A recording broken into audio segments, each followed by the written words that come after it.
아버님, 이젠 아무것도 기억 못하세요. 며느리의 그 말이 귓가에 울릴 때 나는 눈을 감고 고개를 끄덕였습니다. 치매라 믿게 하려는 사람들 앞에서 나는 바보처럼 굴었죠. 하지만 나는 단 하루도 잊은 적이 없습니다. 아들이 어떻게 내 집을 몰래 팔아넘겼는지, 며느리가 내 통장을 어쩌다 관리하게 됐는지, 기억을 잃은 척한 2년 동안 나는 모든 걸 기록했고 모든 걸 준비해왔습니다. 그리고 오늘이 바로 그날입니다. 나를 버린 가족에게 진짜 기억이 무엇인지 보여줄 시간입니다. 안녕하세요, 여러분. 인생담소 채널에 오신 것을 환영합니다. 오늘은 특별한 이야기로 찾아왔습니다. 가족의 배신과 한 노인의 처절한 복수.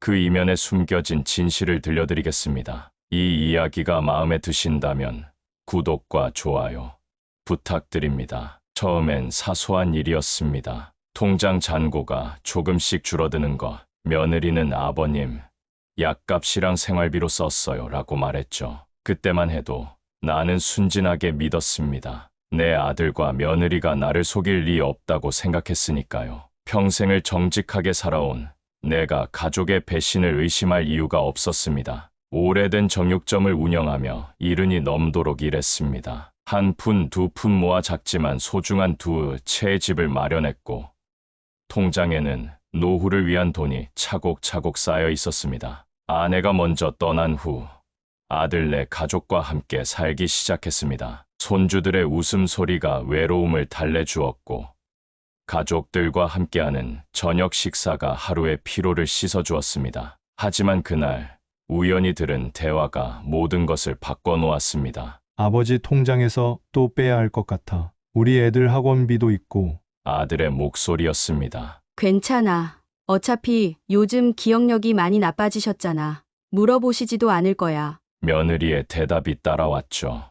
그 순간 가슴이 무너져 내렸습니다. 내가 평생 모은 돈, 내 피와 땀으로 일궈낸 재산이 이렇게 새어나가고 있었던 겁니다. 분노가 치밀어 올랐지만 그 자리에서 화를 낼 수는 없었습니다. 마치 얼음장 같은 충격이 온몸을 감쌌습니다. 숨이 턱 막히고 심장이 거세게 뛰었지만 표정 하나 바꾸지 않았습니다. 손끝이 떨려왔습니다. 벽 뒤에 서서 내 존재를 모르는 그들의 대화를 듣고 있자니 온몸에 식은땀이 흘렀습니다. 나를 아버지라고 부르던 아들의 입에서 어떻게 그런 말이 나올 수 있는지 그 순간 나는 깨달았습니다. 내가 늙고 약해졌다는 이유로 그들은 나를 더 이상 가족이 아닌 재산으로만 여기고 있다는 것을. 그날 밤 침대에 누워 천장을 바라보며 생각했습니다. 이대로 당할 순 없다. 그리고 결심했습니다. 그들이 원하는 치매에 걸린 아버지가 되어주기로. 다음 날부터 나는 조금씩 기억을 잃은 척하기 시작했습니다. 처음엔 작은 것들이었죠.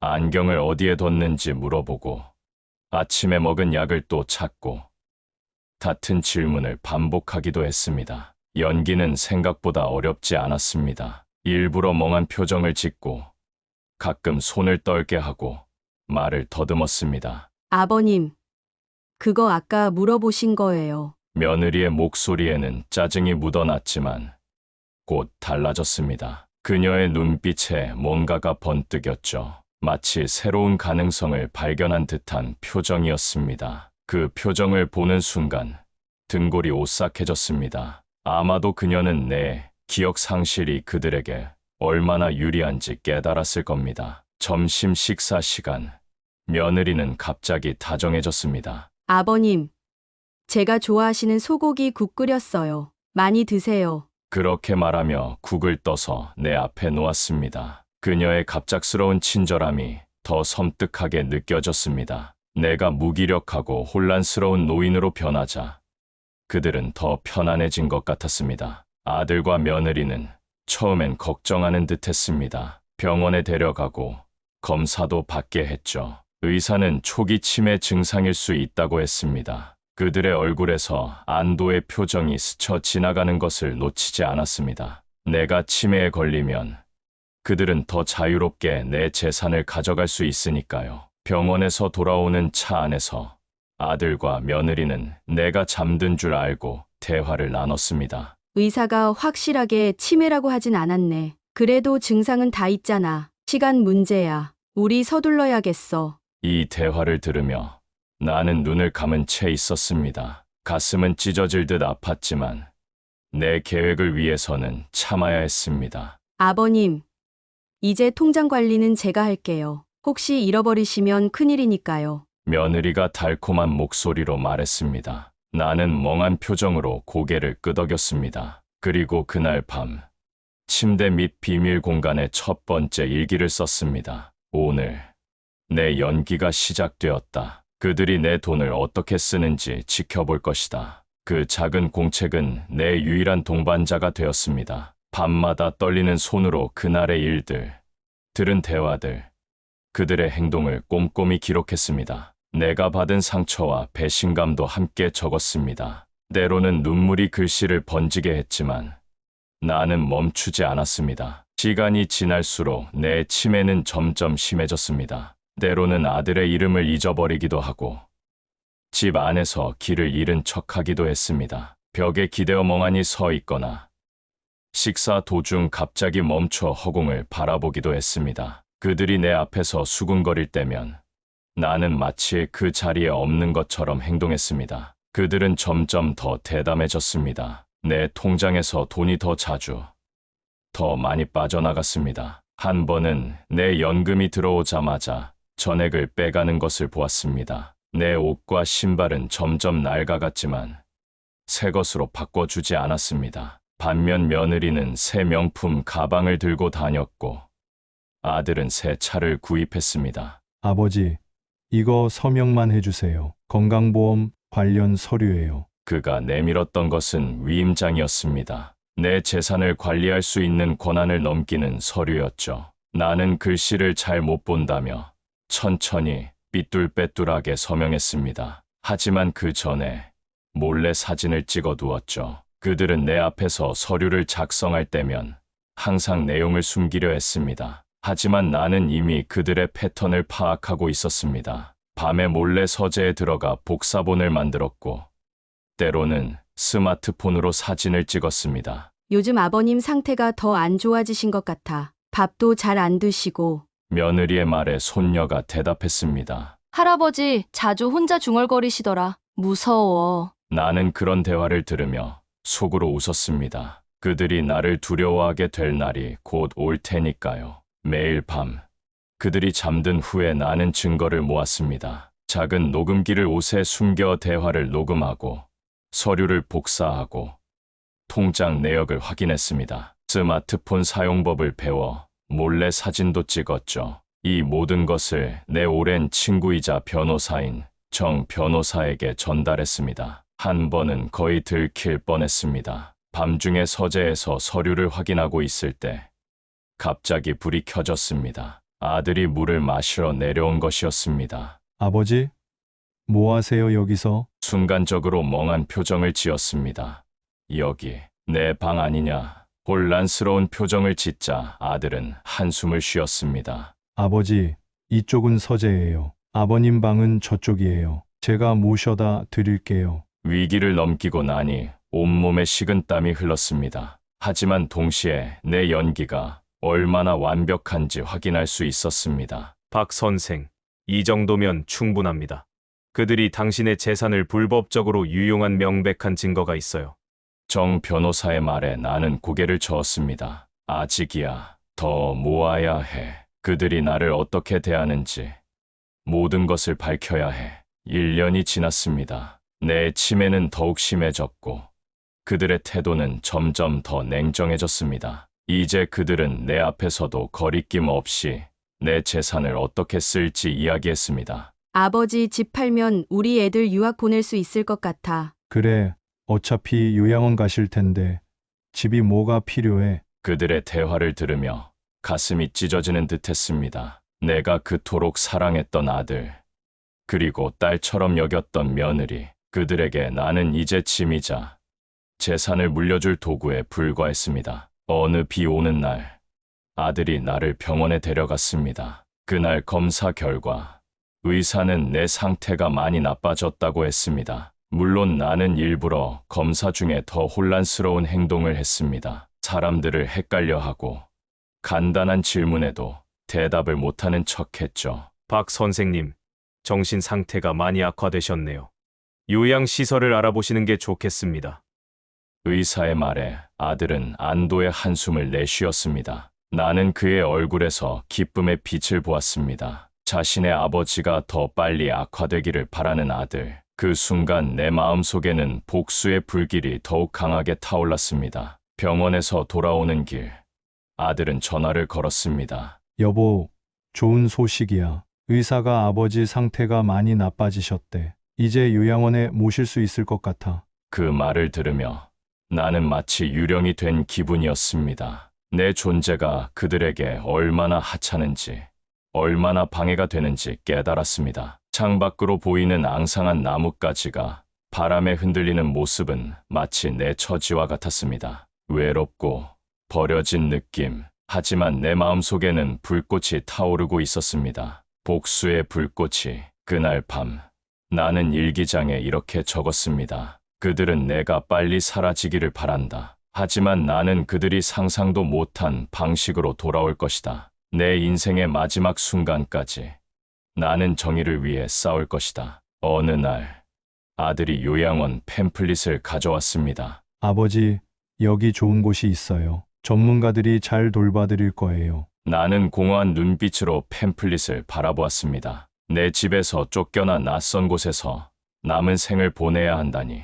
하지만 나는 여전히 연기를 계속했습니다. 때가 오기를 기다리며 여기 예쁜 애, 내가 멍하니 말했고 아들과 며느리는 안도의 표정을 지었습니다. 그들은 내가 순순히 요양원에 갈 것이라고 생각한 것 같았습니다. 그날 저녁, 며느리는 평소보다 더 맛있는 저녁을 차렸습니다. 마치 마지막 만찬처럼 느껴졌습니다. 식사 도중 손자가 내게 물었습니다. 할아버지, 요양원 가면 우리 못 보는 거예요? 그 질문에 방 안이 조용해졌습니다. 며느리가 얼른 끼어들었습니다. 그럴 리가.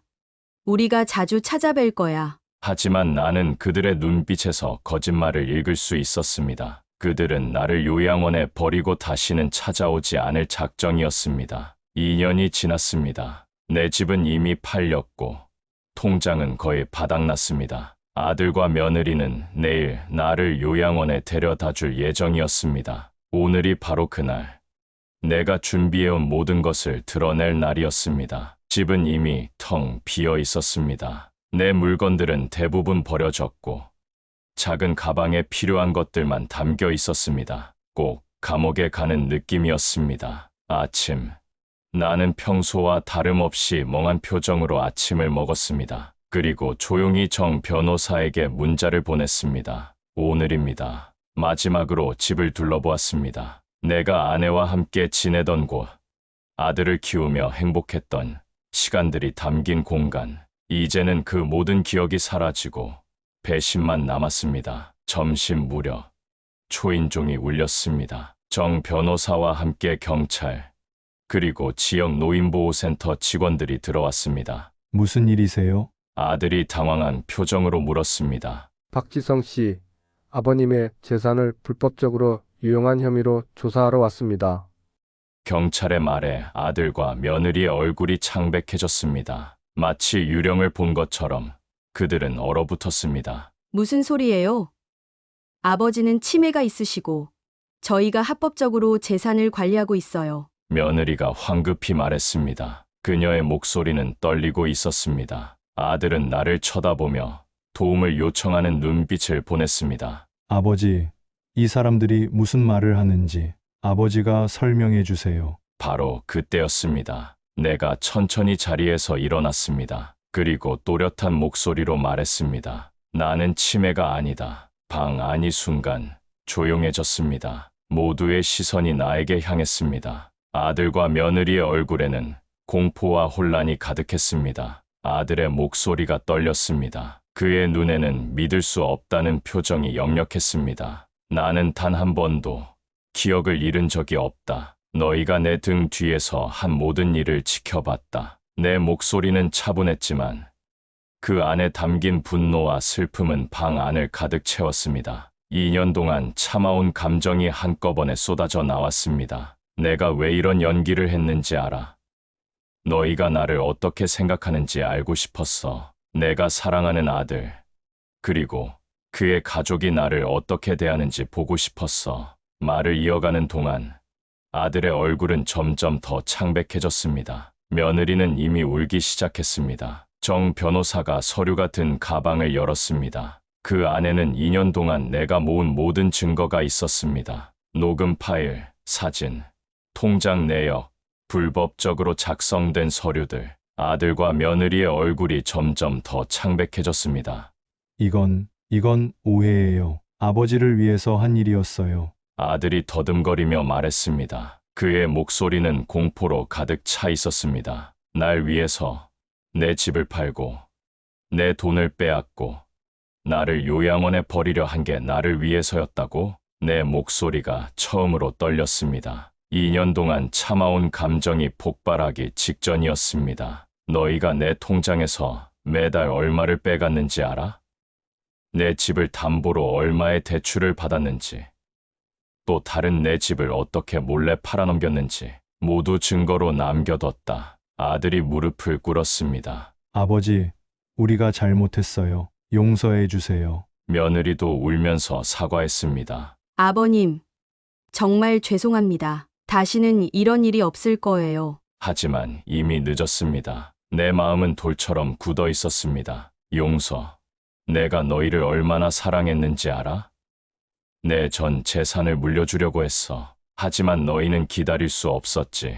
내가 죽기도 전에 모든 걸 빼앗아 가려 했어. 눈물이 내 뺨을 타고 흘러내렸습니다. 2년 동안 한 번도 보이지 않았던 진짜 감정이었습니다. 손자들은 혼란스러운 표정으로 상황을 지켜보고 있었습니다. 그들에게도 미안했습니다. 이런 진실을 마주하게 한 것이. 할아버지, 정말 치매가 아니었어요? 손녀가 떨리는 목소리로 물었습니다. 나는 그녀에게 다가가 부드럽게 머리를 쓰다듬었습니다. 아니란다. 할아버지는 너희를 너무 사랑했어. 하지만 세상에는 때로 어른들도 잘못된 선택을 하는 경우가 있단다. 경찰은 아들과 며느리에게 권리를 고지하고 조사를 위해 함께 가자고 했습니다. 그들은 마지막으로 나를 바라보았습니다. 그들의 눈에는 공포와 후회가 가득했습니다. 아버지, 정말 죄송합니다.